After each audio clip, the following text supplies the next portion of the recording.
Well, the fugitive diamond trader Mehul Choksi, wanted in the 13,500 crore Punjab National Bank fraud case, has been arrested in Belgium on India's extradition request. What we thought we'd do at this stage is give you a couple of details of just what the scam was all about and take a look at the significance of what really took place. Choksi was managing director of Gitanjali Gems and led a major jewellery retail chain. Nirav Modi, his nephew, owned Firestar Diamond and partnered in firms like Diamond R Us and many other firms. Together, they misled Punjab National Bank through the misuse of the SWIFT system of international transactions. Let me explain to you. Bank staff issued letters of undertaking without proper checks or collateral. Loans, in fact, as a result of the scam, were getting rolled over, hiding this growing and increasingly huge debt.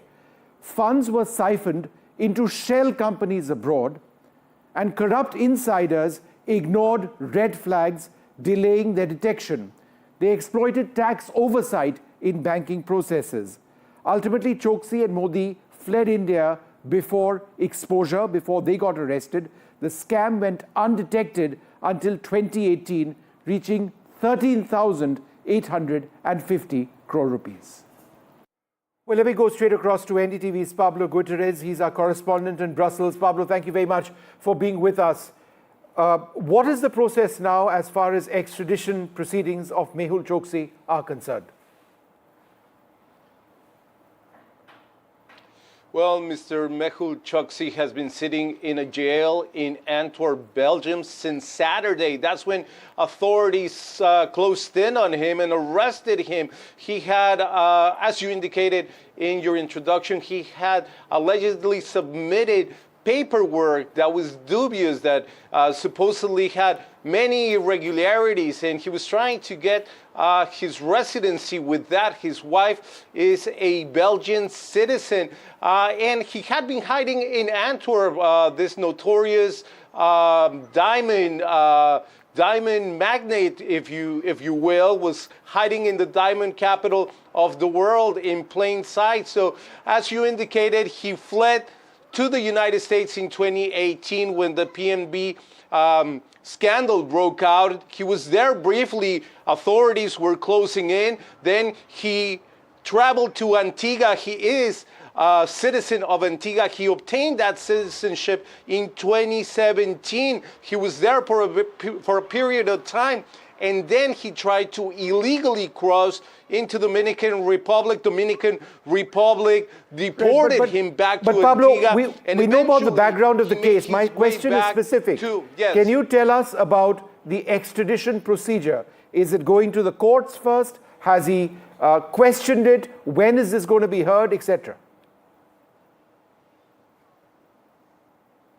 Well, the treaty between Belgium and India was signed in 2020. So right now, what his attorneys are going to try to do, and they signaled this already, is they're going to try to appeal on humanitarian basis, because it's been reported that he's been here to seek cancer treatment. So that is the first step right now. He has not gone before a judge here in Belgium. So this process is going to play out not in a day or in a week. It's going to play out over a longer period of time. This type of proceedings are not immediate. So this is something that we're waiting right now to play out. All right. Thanks very much, Pablo, for being with us. I'm joined by Kenneth Rijok. He's a financial crime consultant. Hari Prasad SV, who was a scam whistleblower in this Punjab National Bank scam. Swapnil Kothari is a senior lawyer. Vaibhav Khurania was also one of the complainants in a fraud case against Mehul Choksi, and AP Singh, former director of the CBI. Mr. Kothari, let me come to you first. We have this 2020 India-Belgium extradition treaty. In terms of Choksi's potential extradition, could there be problems given his Antiguan citizenship and Belgian residency? Well, Vishnu, I don't foresee much of a problem there, given the fact that he's been arrested. There is an active extradition treaty between India and Belgium. The three components which are required for extradition is an extraditable offense, dual criminality, that means it has to be punishable both in the requesting state and the requested state, that is punishable in India and punishable in Belgium. There has to be a treaty, which is already there, and we can promise a fair trial. We are not going to torture the person, and we believe in human rights. So I think those 3-4 counts should be fairly simple for us to convince a court of law. Now, in Belgium, if Belgium decides to deport him to Antigua, because that's where he belongs, because being a citizen there, it's like a stopover. For example, if I were to fly from India to UK via Dubai by an Emirates flight, it's a stopover at Dubai. But that doesn't mean that I'm not going to reach my destination. So even if he tries as much to block proceedings from Antigua coming back to India, assuming that Belgium deports him to Antigua and not directly to India, eventually assuming that all the processes of extradition is over, then there could be a slight delay in that, because we'll have to convince the Antiguan government that he needs to be here. This is where he's committed a crime, and this is where he's gone. We don't have a treaty with you, Antigua, but nevertheless, Committee of Nations requires that you honor and you don't harbor criminals, because he's a criminal. He's been adjudged a criminal, not only by India as an FEO, that is the fugitive economic offender, but he's also being deported by a Belgian court because he's been arrested there. And yes, his blood cancer is there and all of those things, but that did not stop them from arresting. So it should not stop or prove as an impediment also for any return back to India or any return to India. Right. Or extradited, Kenneth, I'm going to come to you next. Now, his lawyers are already citing health issues, cancer treatment. They allege political motivations, as they did in Dominica, where Indian investigators very nearly got hold of him. In terms of the legal proceedings, do you believe that these arguments being raised by his lawyers are compelling? Well, sir, the problem is that he moved to Antigua specifically for the purpose of frustrating and avoiding extradition indefinitely. If he happens to be returned to Antigua, the government there, which unfortunately is more corrupt than you'd appreciate, will keep him there for probably another 6 years. Remember, every time he goes to Antigua and he goes through the court system, they delay it and delay it indefinitely, so that what will happen is he goes up on appeal, it comes back down, and he gets more or less a pass for such a period of time that he could spend the rest of his life in Antigua and never be extradited. Mr. Singh, I mean, he's been on the run. One of the things that Choksi did do was obtain Belgian residency in 2023. His wife is Belgian. In the game that he's played, how did this further his escape from Indian law enforcement? That's evidently something that may be catching up with him now. Why didn't it catch up with him earlier on? No, you see, they got to know that he's in Belgium, and they've processed the papers and sent them. But in Belgium, for extradition, this arrest is a very positive step. I think it's a very positive step, because normally you don't arrest. Even Malia has not been arrested. So it's a very positive step. But having said that, extradition is a very complicated process. And I don't think that it's necessary that he has to be sent back to Antigua.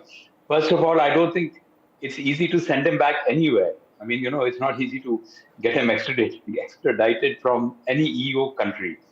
Health, family, because his wife is in Belgium, these are very important issues, and human rights. So far, we have very successfully managed these things, especially in the UK. Certain cases have gone against us, but in Malia's case, extradition was approved. They accepted human rights, that we are not, our prison conditions are okay. It is only the government, the Home Secretary, who has stalled that extradition. So it's still pending and it's not taking place.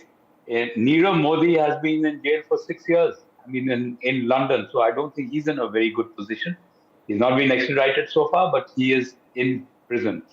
And Choksi is the toughest. I think it's the toughest extradition out of all these three, because he has some legal status in Belgium. His wife is there. He is reportedly sick. I don't think that, doctors at this level give wrong documents. I presume he has some form of cancer, and that will be taken very seriously. And third is human rights.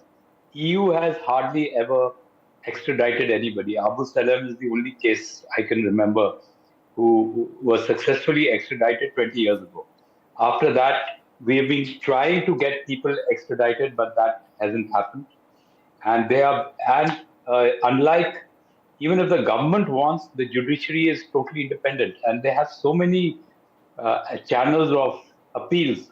And ultimately, it's the European Court of Human Rights that you go to, and you really have to convince them that in spite of all his health problems, you will be able to take care of him Yeah. when he comes to India. You know, So Mr. it's going to be Kothari, a big Sure.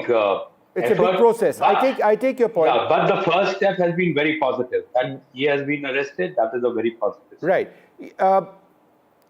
Further to what Mr. Singh is saying, Mr. Kothari, why did Interpol revoke Choksi's Red Corner notice in 2023? Wasn't this a huge problem for India in our efforts to track him and then bring him back? Well, Vishnu, your guess is as good as mine as to why Interpol did that. Given the Human kind of rights clout. concerns, as I understand it. I'm sorry? I believe because of human rights concerns. No, I don't think so. That is the case. That is just a specious excuse. I think there's a lot more going on behind that. And, given the kind of, as I was about to say, given the kind of clout, money and power that he's got, I think he got away with that kind of a specious excuse. But I think, this arrest is a positive note, I believe, Vishnu. And given the kind of diplomatic prowess that India has, imagine getting a Tawamur Rana after 17 years back from the United States. That was one tough thing to get it back from the US. Now, I understand that EU and Britain look at things differently from the United States, but given the kind of clout and the diplomatic prowess that India has now, as it opposed to have earlier of a couple of years back when this scam happened in 17, 18, whatever. So I think we are in a much better position to exercise that diplomatic prowess. As far as convincing the courts is concerned about the human rights and all the other requirements of the extradition aspect, I think we'll do a very good job. But I think it will require a little bit of impetus at the prime ministerial level or at the external affairs ministry level to really get this person back. And once we get Mehul Choksi, then I think Nirav Modi will not be far behind, as both of them were jointly, had their hands jointly into this cookie jar. And then for Malia to follow, it will still take some time because the UK takes a little bit of time on this because it goes a little soft on people who pay millions of pounds in taxes, from what I've heard. And, Malia is doing that. But be that as it may, Nirav Modi is languishing in jail, having his bail refused 7 times, no less than 7 times. So I think, unless the UK says that he's better off here than in India, I think they'll have to make a very good cause for putting him there in their own jail rather than sending him back to us, which is where he belongs. Right. Kenneth Rijok, how did Indian agencies and this is forgotten, how did Indian agencies nearly apprehend Choksi in Dominica in 2021? How did he manage to get away from that very close shave, as it were? Well, sir, there are allegations of corruption not only in Dominica, but of course in Antigua. You need to understand a little bit about the background of this region, in that both Antigua and Dominica are run by governments which most objective parties believe to be corrupt and susceptible to bribes and corruption. The entire story about how Choksi allegedly sought to be moved from Antigua to safe harbor in Cuba and was then what some people might say kidnapped or shanghaied and dropped on the beach in Dominica. There are a lot of questions which had never been answered and probably won't be, because of the fact that the police force in Antigua has been accused of misconduct. The government of Antigua itself, which is run by its Prime Minister Gaston Brown, is itself embroiled in a huge corruption investigation. And frankly, you're not going to get the real factual story out of what did or did not happen with Choksi, but the truth appears to be that he actually did seek to move to Cuba because he would then be immune from extradition to anywhere, but it was frustrated by a combination of events, a failed kidnapping, an orchestrated movement out of his country into Cuba, but The problem is that we've got more questions than answered, notwithstanding a huge number of individuals engaged in the investigation. Yeah. So, here the problem is this: as long as Choksi is returned to Antigua, he doubtfully will ever be extradited to India. Remember, the Indian government tried for 5 years to get him out, and his case kept going up and down, back and forth through the court system, followed by allegations of corruption in the judiciary, in the lawyers involved, and even in the highest level of government. So if he's going to come back to India, it's going to have to be by way of Belgium. Okay. Hari Prasad SV, a very special guest with us. He was the scam whistleblower. Just again, for the benefit of our viewers, how did Choksi and Nirav Modi exploit the SWIFT system, right, of international transfers to orchestrate the scam? And what made this method so ingenious? Well, I don't know. It was used through SWIFT system because letter of undertaking is a kind of demand draft in simple terms. When you get a letter of undertaking in India, then you go to other foreign country and encash that letter of credit through foreign country account. And then there is some 90 days payment period for that. And within 90 days, he will be raising another letter of credit against to fulfill the previous letter of credit with a higher value. That's how the whole rotation must have taken place. I don't know exactly the banking process, how the LOUs are given and taken, and how the money is transferred. So SWIFT system is used or not, I really don't know. It was like a DD. No, but then is like a demand draft. No, but let me ask you this: when did you get an idea or sense that this was an extraordinary crime which was being committed? As a whistleblower in this, when did you detect the fraud that was happening? Frankly speaking, before it came to light, I was not aware of the fraud that is happening, LOU fraud that is happening in Punjab National Bank. In fact, we were fighting for our own case where we got cheated by Mehul Choksi. Like me, there are 100 people all over India. So we're trying to fight our own case. And during the investigation of my case, we found out there are a lot of anomalies in the balance sheets and transactions and other things that Mehul Choksi was publishing, which gave us a lot of suspicion in the whole activities that he was doing. So when we did further study, there were a lot of things that cannot be explained by an accounting process, which were reported by me to different agencies and asking them to do forensic audit. If they had conducted this kind of forensic audit then and there, this banking scam would not have happened at all. Yeah. They would have prevented in 2016-17 itself. But I think a banking scam is going on from 2011 or 12, I don't know exact dates. It has been a major one. But at the time of our investigation, this PNB scam was not known to us. So we were only fighting based on our own case history. And it unearthed, a can of worms. Vaibhav Khurania, or why do you believe that Mehul Choksi has scammed you? Because you've registered complaints in a fraud case against him. See, because the amount of money that we invested in the company was nowhere compared to the products that we got. We got very, very cheap products, which were not the value which was mentioned on those products. Like the diamond jewelry and the gold jewelry was not worth it. And we were unable to sell in the market. So even when we asked for replacements, which was according to the agreement which was there, that if any franchisee is unable to sell the product, they could replace it within 3 months. And when we went to their offices and we saw their vaults, everyone in their office was aware that they don't have any jewelry or any kind of backup stock or anything for the franchisees. All they were just scamming people based on these agreements, which they knew that they were never going to abide to. So it was a clear, all the victims, we formed a group, we met there in Mumbai, and we came to know after talking with each other that there's some bigger scam which is going on. We also came to know that he was banned by SEBI also. maybe in 2012 or 13 for malpractices, trading malpractices. So everything came to light. Even the people who used to work in his office, they were also talking about it silently. They were saying, we're not sure that you're going to get your money back or not, but this is what we can do. You can write them a mail. We can ask you to meet him directly, personally. We met him personally.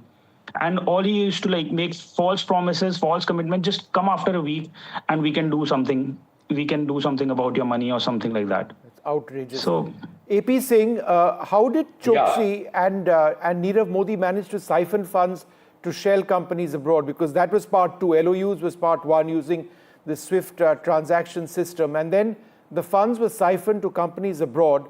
What made this aspect of the scam difficult to trace, the diversion of funds? See, I'm not in the picture as far as these transactions are concerned, but speaking in a very general way, every time you do a transaction internationally, for the investigating agency, they have to go with a letter rogatory to that particular place. It takes 3 or 4 months to prepare that, get a court order, go to that place, only to find that it has been transferred to another country. Then you go there, again the same. So it's while these transfers can take place in a matter of 24 hours to multiple countries, for the investigating agencies, at least when I was there, it was a very long drawn out process. It was very, very difficult to trace transactions. You know, Mr. Kothari, in having revised my, you had a comment to make. Why don't you go ahead, Hari Prasad SV? Well, when we were investigating their financial transactions, the anomalies which we found, there were a lot of shell companies listed in the balance sheet itself, which says that India was growing good and Indian business was growing very great. But some of these companies where the business is going good, they were showing a loss of, for example, 2,000 crores of loss. At the same time, his overseas companies were showing the profit of 2,000 crores. That was amazing for us. The business is not so great in the US, but why? This company is showing 2,000 crore profit and the Indian company, which is growing well, is showing 2,000 crore loss. This could be the process through which he must have siphoned out the money from Indian companies to their overseas companies. This is what I understood. So investigating agencies can better understand how the siphoning of money has taken place. It is very clear. A common man can understand the balance sheet. Why? Agencies cannot understand. I don't understand this. And, you know, Kenneth, last word to you. What is most stunning is that there was this sense that they would get away with it. There would be LOU after LOU. There'd be corrupt people in banks who would look the other way. And then 13,800 crore rupees, right? That's the value of the scam itself. And they kept doing this, never for a moment believing that, you know, the tap would stop. Well, sir, the problem is that all along, Choksi knew that he had an offshore financial center in which to ultimately deposit all of his illicit profits. He was able to defer extradition for years, basically through the offices of a corrupt government, which he was, according to the allegations and which appear to be proven, paying large amounts of bribes and kickbacks to government officials so that he would never be extradited to India. I might add one other additional item. The question has come up as to whether or not one of the reasons that Choksi was never extradited from Antigua is influence from China. Most people are not aware of the fact that China now has a rather large enclave in Antigua, which is being developed for the purposes of commerce. And the question has been asked and not answered. Was China a role here? Did they have a role in this? Why would somebody wait 6 years and then finally realize he's never going to be extradited? Maybe I should go somewhere else, but I'm safe here. So the real issue here is, did Choksi anticipate moving all of this illicit profit into a tax haven, knowing that he would be immune indefinitely? Mr. Kothari, briefly, go ahead. Vishnu, I think it ultimately depends at the end of the day on how badly we want it. Regardless of all the hurdles and impediments and all the things that we can notice that these are possible problems. If we really want him badly, then I think India is in a position to exercise that. Just as the RBI has been sniffing around like a bloodhound, if you've noticed since the past 6 or 7 years, you have not noticed a single scam of that kind of proportion anywhere in the country. So I think the watchdogs, the SEBI's Serious Fraud Investigation Office of SEBI and RBI have done a stellar job as far as this aspect is concerned. So ultimately, I think it all depends on the diplomatic initiatives and how badly we want him. Do we want him here? Do we want him to face trial, or do we want him to let him die of the disease that he has and just be happy with all the properties that we've had here, and we've disposed of the properties and sold it off and basically reimbursed most of it. But if she still want him, then I think we'll find a way to do it. That's what I feel. All right, Mr. Singh, you've got 30 seconds. I need to wrap this up. Okay. So I just want to tell you in the end that there will be sufficient evidence about his criminality. There's no doubt about it. The end, it will all depend on his health grounds and human rights. Okay. This is what the ultimate extradition decision is going to come on. I think it's clear that this is going to be a long, drawn-out process. It's not going to be easy one way or the other. I'd like to thank you all very much for joining us. One way or the other, it is still a big step in the path towards justice, with this man having been arrested in Belgium, Mehul Choksi, at the center of one of the largest banking scams in India's history.